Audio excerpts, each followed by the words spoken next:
The Korean War is often referred to as the Forgotten War, overshadowed by the two world wars that preceded it and the Vietnam War that followed. Yet, the Korean War had an immense impact on shaping the Cold War and international relations for decades to come. This war was not just a conflict between two Koreas. It became a proxy battle between the world's superpowers, pulling nations into a brutal conflict that left millions dead, divided a nation, and continues to influence geopolitics to this day. What started as a struggle for control of a peninsula quickly escalated into a war that tested the limits of diplomacy, military strategy, and human endurance. But how did we get to that point? Why did North and South Korea, once united, end up in such a deadly war? To understand this, we need to go back to the aftermath of World War II. In the aftermath of World War II, Korea found itself in a critical position. After decades of Japanese occupation, the country was freed in 1945. But instead of gaining independence, Korea became a pawn in the broader global struggle between capitalism and communism. The Soviet Union took control of the North, while the United States took charge of the South. The country was divided along the 38th parallel with the promise of reunification in the future. However, reunification never came. By 1948, Korea was officially split into two ideologically opposing nations. The Democratic People's Republic of Korea, North Korea, led by Kim Il-sung and backed by the Soviets, and the Republic of Korea, South Korea, under Syngman Rhee and supported by the United States. The two leaders, each seeking to unify Korea under their respective ideologies, refused to accept the division as permanent. The seeds of war were already planted. On June 25, 1950, North Korea made the first move, launching a surprise attack across the 38th parallel. With about 75,000 troops, the North Korean People's Army quickly overwhelmed South Korean forces.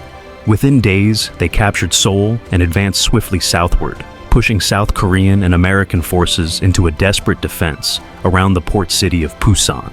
The United States, alarmed by the rapid North Korean advance and the threat of communism spreading across Asia, quickly rallied international support. President Harry Truman viewed the situation through the lens of the domino effect. If South Korea fell, other Asian nations would likely follow. Truman pushed for a United Nations resolution, and with the Soviet Union boycotting the UN at the time, a multinational coalition was formed to come to South Korea's aid. The initial stages of the war looked bleak for South Korea and its allies, but the situation dramatically changed with one of the most audacious military maneuvers of the 20th century: the Incheon landing.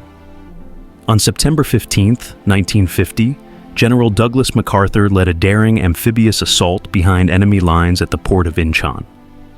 This attack caught the North Koreans by surprise, severing their supply lines and forcing them into retreat. The Incheon landing was a masterstroke. Within weeks, the UN forces recaptured Seoul, and by the end of September, they had pushed North Korean forces back across the 38th parallel. At this point, the goal of the war shifted. No longer was it simply about defending South Korea. It was about defeating communism in North Korea and reunifying the peninsula under a capitalist government. Buoyed by their success, UN forces under MacArthur's command crossed into North Korea in October 1950. They captured Pyongyang and advanced all the way to the Yalu River, the border with Communist China. But the rapid advance set off alarm bells in Beijing. Mao Zedong feared that a pro-Western, unified Korea could threaten China's borders. Despite warnings, the UN troops pressed forward, unaware of the storm brewing on the other side of the river. In late October, China entered the war. Over 250,000 Chinese soldiers poured across the Yalu River, overwhelming the UN forces with sheer numbers. The result was devastating.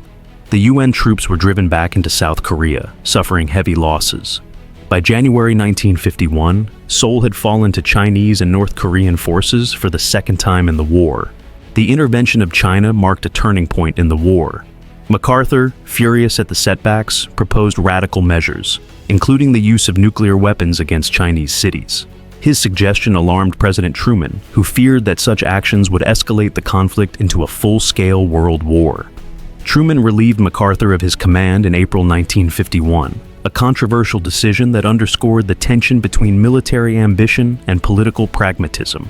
With MacArthur gone, the war entered a brutal stalemate. For the next 2 years, the fighting centered around the 38th parallel, where it had all begun. Neither side could gain a decisive advantage.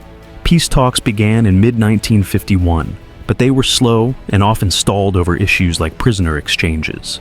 Meanwhile, the war raged on, with both sides suffering heavy casualties.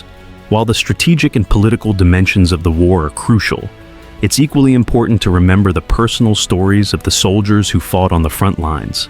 Take the story of Private James, a 20-year-old soldier from rural America. He arrived in Korea in late 1950, just as the tide of the war was turning.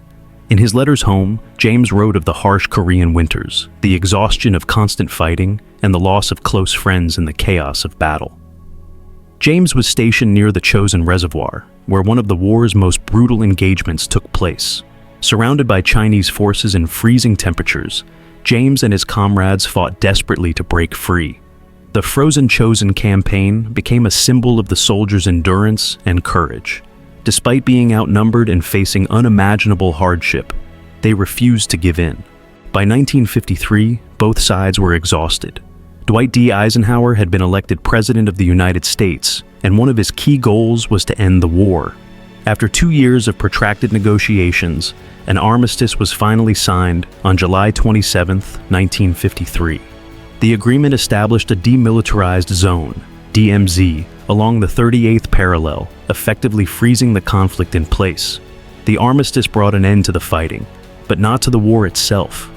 No peace treaty was ever signed, and to this day, North and South Korea remain technically at war. The DMZ, one of the most heavily fortified borders in the world, stands as a stark reminder of the unresolved conflict that began more than 70 years ago. The Korean War, though often overshadowed in history, left a profound legacy. It shaped the trajectory of the Cold War, reaffirmed the U.S. policy of containment, and solidified the division of Korea, a division that persists to this day. The war also highlighted the dangers of ideological conflicts, where global powers used smaller nations as proxies in their broader struggles for dominance. As we reflect on the Korean War, we must remember the millions of lives lost and the continued impact on the Korean Peninsula. The war may be forgotten by many, but its legacy endures, and its lessons remain relevant in today's complex global landscape.